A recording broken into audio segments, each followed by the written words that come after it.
I am mindseted out, but I'm excited as we're going to be covering part 2 of Winning the War on Your Mind. Part 2 is titled The Rewire Principle. Rewire your brain, renew your mind. I'm excited to talk about that with you. But first, let's say, oh my gosh, look at this for the first time.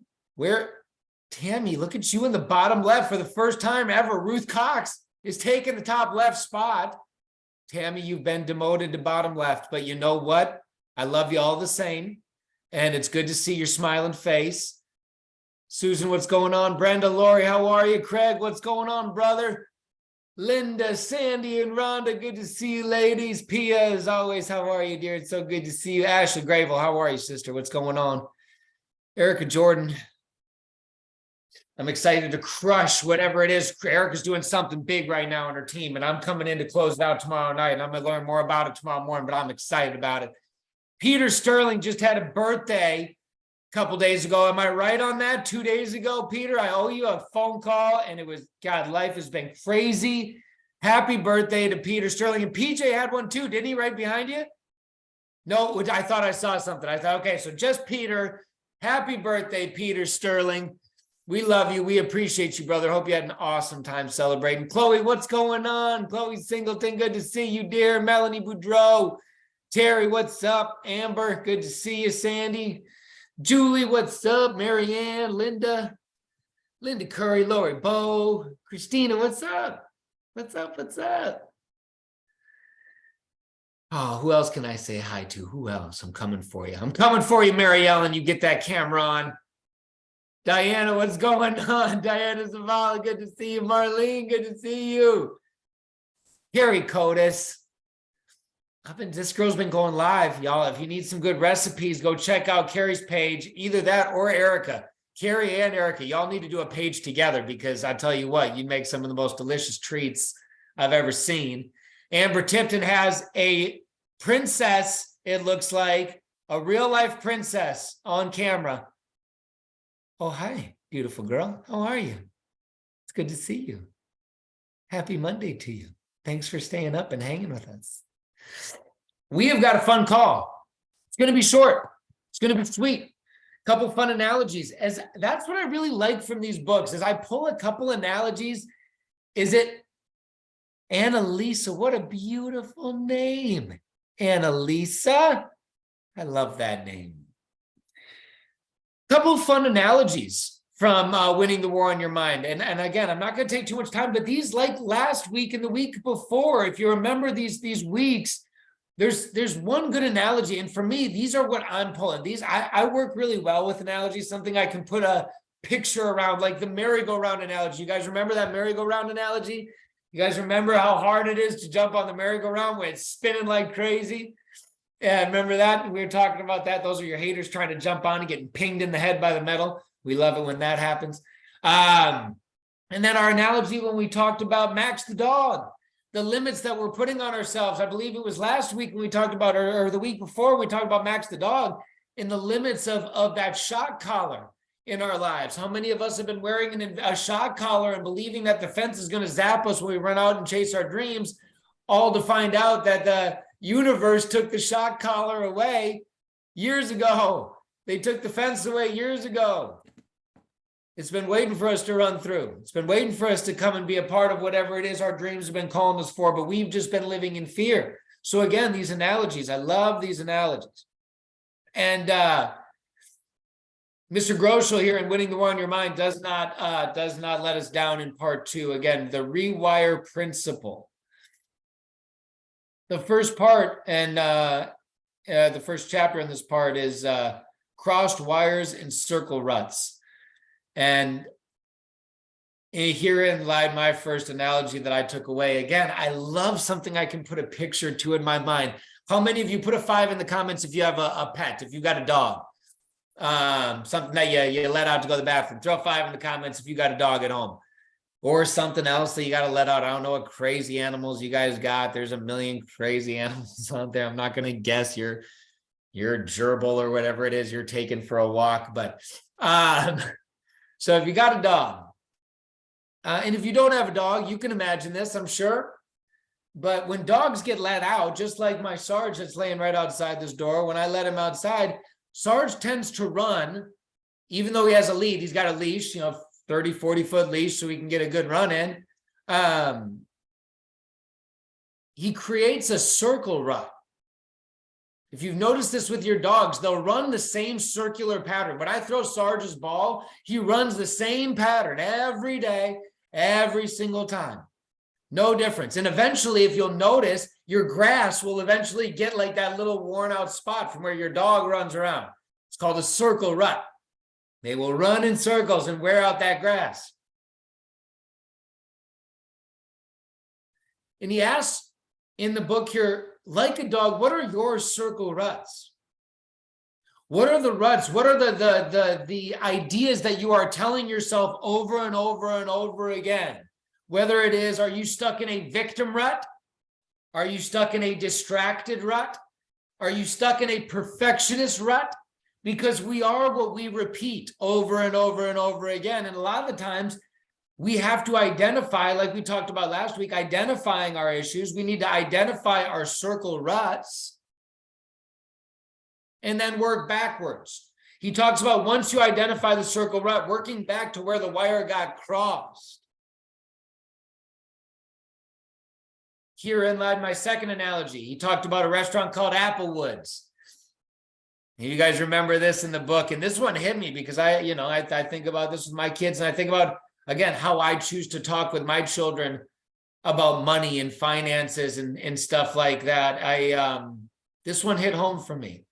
And he talked about how he would take his children out once a year on their birthday. It was a special little date night with his daughters. He would take them out special on their birthday. And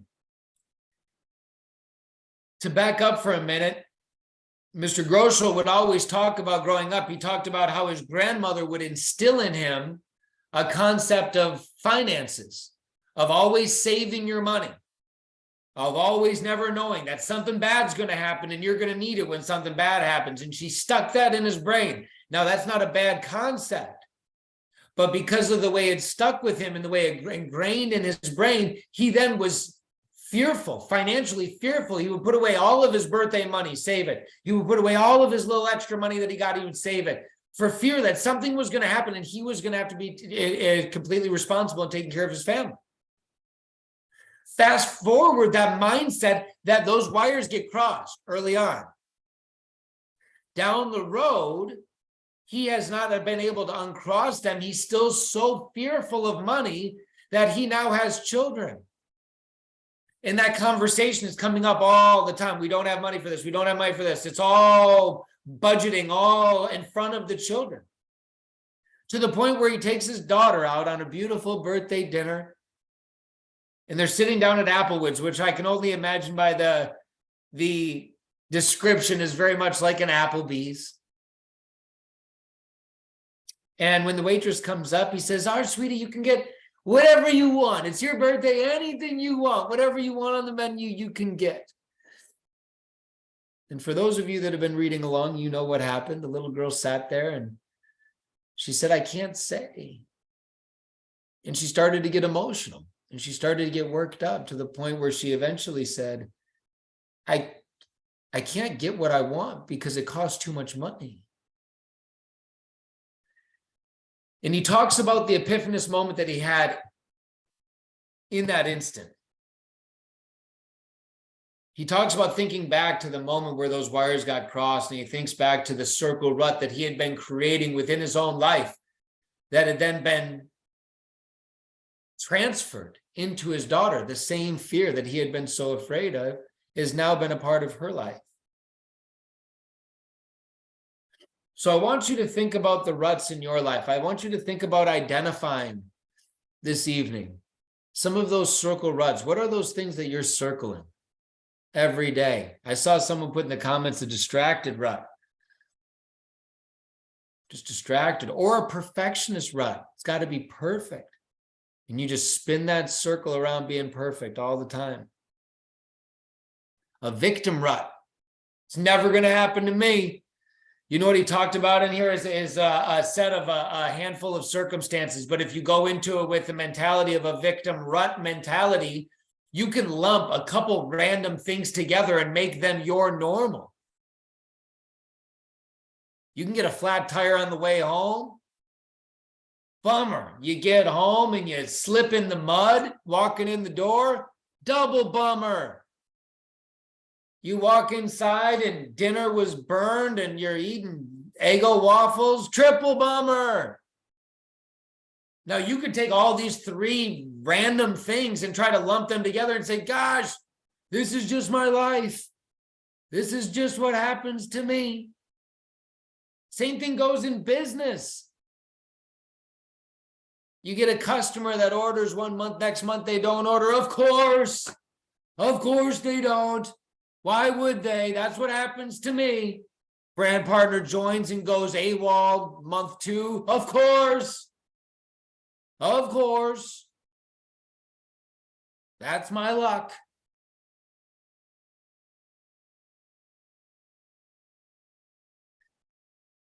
To identify these ruts.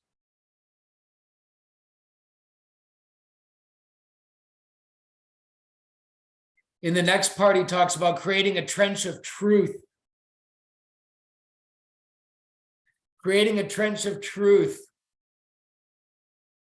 I love the analogy that he gives in the part of his book. I love it.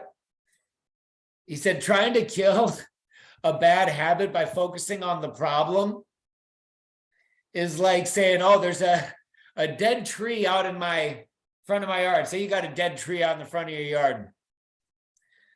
You're like, all right, I got to get this tree down. So it's not dead, it's dying. And you walk out there and you grab your saw. You walk out and you saw one of the branches off. You go, whoo! Like he says in the book, you walk back in the house going, all I do is win, win, win, no matter what. And you're like, that's it. Accomplished. Trying to fix your problems by focusing on the problem is like trying to remove a tree by cutting off a branch.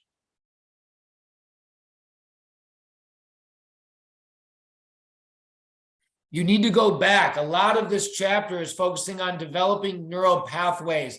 And I'm no scientist, nor am I anyone that can explain neural pathways in any way other than all I took from explaining or understanding this in layman's terms is developing new ways of doing things. Neural pathways are what your brain is basically taught over repetition. Neural pathways are what help you learn how to walk. They're what help you learn how to talk. They're what help you learn how to do all these things. But I love the analogy of you're never going to kill a tree by removing a branch at a time. Just like you're never going to fix your problem by trying to focus on the problem itself every day. You need to go back to the root. You need to go back to where the wires were crossed. Find a way to uncross those wires. So if it's a victim rut, if you're stuck in the victim rut, or maybe you're stuck in the distracted rut, constantly distracted, you need to go back to where those wires are originally. Maybe you're not going to be able to track it back to childhood or where originally you got those wires crossed, but taking it back as far as you can. Where did it start? Do you remember being distracted in high school? If you're distracted now, if you're in a distracted rut, do you remember being distracted in elementary school? If you don't remember being distracted in elementary school or in high school, but you find yourself in a distracted rut now, you should very easily be able to go back in your life's timeline and identify wherein you found that distraction. Therein, you will find where the wires got crossed. I feel like I'm talking just to you right now, Terry. I don't know why, but I feel like I'm talking just to you right now, sister. Terry's body language has just been vibing with me. Every time I've been saying something, I feel like that's why I love having the cameras on here. But if this is hitting you, put a 5 in the comments for me. If this is saying something to you, if you're taking something away from this. Because by going back to where you get at where the wires were crossed, you have the ability to go to the root of the tree. The root of the tree is where and only where we are going to be able to remove the problem itself.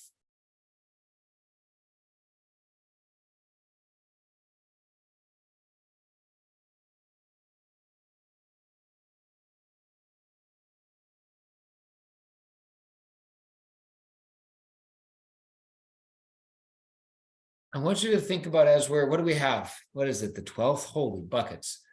Is that 20?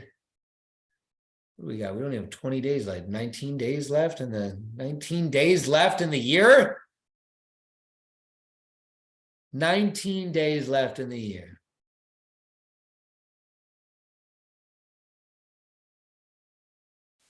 My wish for each and every one of you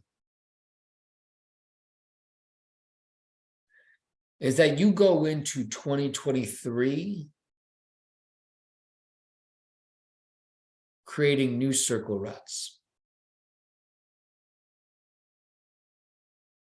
My hope for you going into 2023 is that you're able to identify where it is that you've been stuck.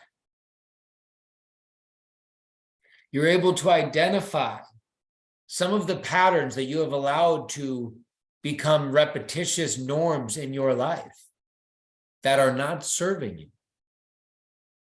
And then to do the hard work, which is to go to the root of that and identify it.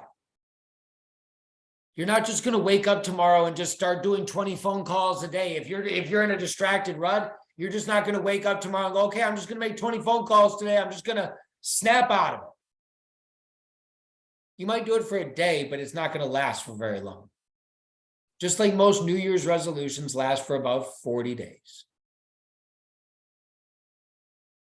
Because no one is going back and identifying the root problem, the root cause, the root issue. They are focusing on the surface. So that is what I want you to focus on. If you're taking anything from this chapter, is to identify and focus on the root of the problems that you are focusing on now. If your problem right now in your business is that you're just not making enough phone calls, that's not the problem you're dealing with. The problem is you're not making enough time. Why are you not making enough time? You got to circle back. You got to peel back the onion.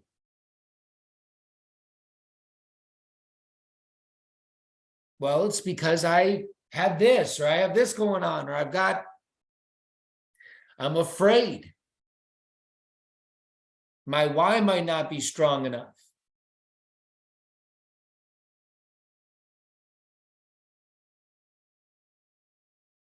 But outside of your business,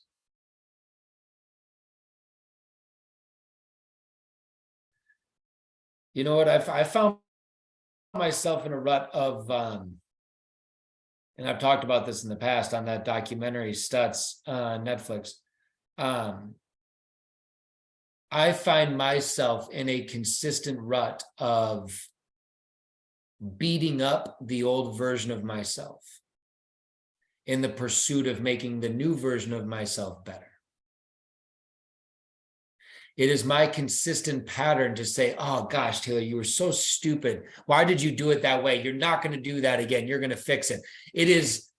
It's like I'm beating up the old version of Taylor to make the new version of Taylor feel better. And what I've had to work on in getting out of my rut is identifying that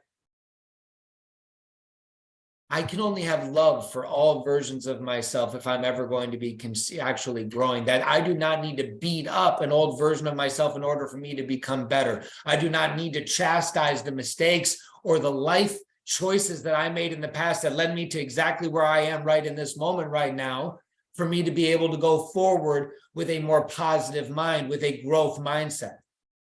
But for me, I've been stuck in the rut that the only way you can grow is to beat up the old version of yourself. That's the only way. God, you're so stupid. Why'd you do that? That was so dumb. Don't do that again. instead of using that as a growth moment, instead of using it as a learning moment, loving that version of myself, because that version had to do what they did to get to the point that I am now, to be able to recognize, identify, and change the behaviors. If you didn't make the mistake, you don't get the growth. So instead of beating up that old version, maybe we should start thanking that old version of ourselves for making some of the mistakes that allowed us to become a better version, because without those mistakes, you would have continued in a state of complacency. Mistakes are as life telling us that we tried. For good, bad, or indifferent, we tried.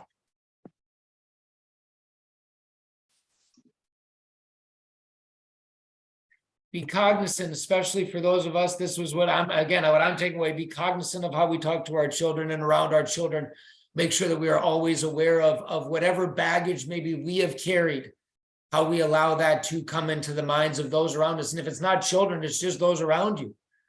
It's your coworkers, it's your family, it's your friends. I promise you that whatever you are dealing with, whatever baggage you might be carrying, it's leaking onto the people in your life.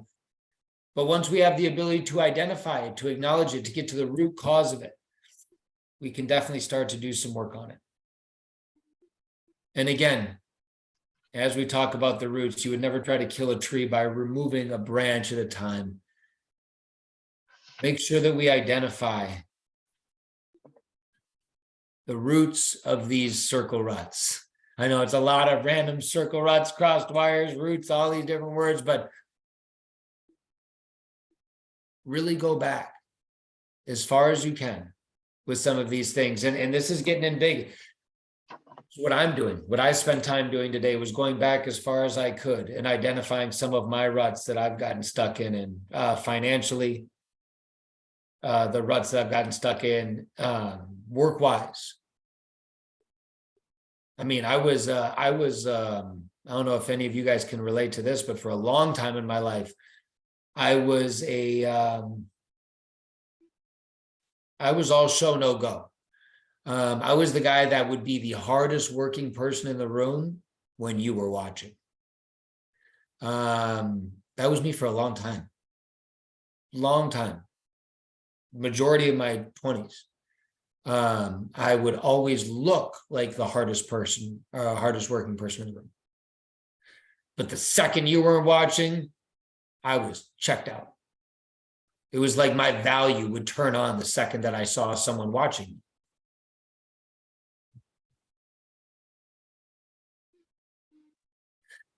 So it's been going through and just identifying for me, and I don't know if this is jogging anything for you, if this is bringing up anything for you. Again, a lot of these calls are me just talking about some of the epiphanous moments that I've had in reading these books and hoping that someone out there is catching something of what I'm putting down here. But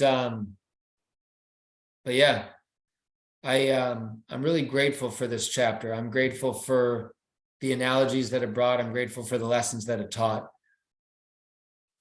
I'm grateful for the ideas that it made me think about, and the areas in my life which I believe need more attention in developing new neural pathways.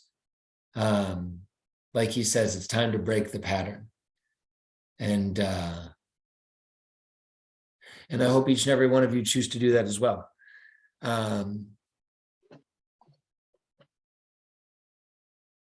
I think that's all I have for this evening. I think that's all I got. But with that being said, make sure we load up What's Up Weekly this week. I think you guys all know, but we have a stipulation. I put a challenge out there, 250 people on this week, and I will show you guys the brand new brand of our new product. And I am so excited. I think you guys are going to do it. So I've told the marketing team to prep ahead, but I promise you guys, I promise on my children's life, if we do not have 250 people on that call, I don't care if we have 249. Not showing it. Not happening. Not happening, Aaron. I'm not doing it. I don't care. I don't care, Aaron. I don't care how many of your children you bring on to put on cute, sad faces. I don't care. I'm not doing it. Doesn't matter. I don't care. So 250, that is the goal. We've got a super fun challenge. I mean, I don't even need to tell y'all. We've had almost 200 new brand partners join in the last 5 days. Congratulations to each and every one of you that has a ton of new people joining your organization. But let's be honest here, you guys. This isn't just about getting people to join for free. Obviously, that's great if that's all they have the ability to do. But this is also great to say, with any product purchase, you can get a business for free. Get anything. Try something so you can build a testimonial. 30-day money-back guarantee. We still have this going. It's going all week long until Wednesday, I believe. I don't know the exact date, whenever it's going till. But ride this sucker till the wheels fall off. And so all I'm saying is take advantage of this and then plug these guys into the Getting Started program. They are not getting the Getting Started physical kit. They're going to get an email with the digital kit, which means they're going to need you to walk them through some of this stuff. They're going to need you to follow up and be the leader saying, hey, I'm so excited. You might not ever do anything with this, but let me give you 5-10 minutes quick of how you could walk through if you wanted to share this. If you wanted to make a little money this Christmas, if you wanted to do this stuff, I can show you real quick how to walk through these pieces. So let's make sure that out of these people that are coming in, they're not just customers getting a discount, but they're people that are wanting to take control of their financial future. There are people that are wanting to take control of their lives. There are people that are wanting to have a different 2023 than their 2022 has been this year. So let's load up this call. Let's make sure we get all those new brand partners on. Heck, we've almost got enough new brand partners to get the 250 quota. So let's load it up. Again, appreciate each and every one of you showing up here. Appreciate your time. Appreciate your presence and your interaction. It means the world to me. I look forward to seeing you next week as we will close out this book. We'll do parts 3 and 4 next week. Give you the last week off around Christmas, day after Christmas. And thank you, everyone. Thank you for all your nice comments, for all the love. Appreciate you guys more than you know. Wishing you, as always, abundant blessings, happiness, safety, love in this amazing season. Go hug someone in your family. Go tell someone you love them. Go share this amazing opportunity. Until we see each other again, God bless you guys. Bye for now.